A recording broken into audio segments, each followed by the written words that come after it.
কেমন কাটবে এবারের রমাদান? আমরা কি নিঃসঙ্গতা আর বিষণ্ণতার ছায়ায় কাটিয়ে দিব পবিত্র এই মাসটি, নাকি এই পরিস্থিতিকে একটা সুযোগ হিসেবে দেখব? মৃত্যুকে এতটা কাছ থেকে দেখে জীবন ও পরকাল নিয়ে গভীরভাবে চিন্তা করার সুযোগ।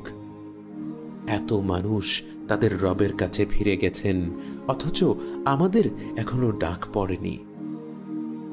কেন পড়েনি? কিসে ব্যয় করব আমরা আমাদের অবশিষ্ট নিঃশ্বাসগুলো? এই ব্যাপারগুলো নিয়ে ভাবার সুযোগ। মৃত্যুর দ্বার প্রান্তে এসে নিজের জীবনের দিকে তাকিয়ে যেমন জীবন দেখতে চাই তেমন জীবন গড়ে তোলার সুযোগ, নিজেকে পরিবর্তন করার সুযোগ। আর তাই এই রমাদানে প্রতিদিন ছোট ছোট রিমাইন্ডার নিয়ে বাসিরার রমাদান স্পেশাল সিরিজ ছোট ছোট পরিবর্তন।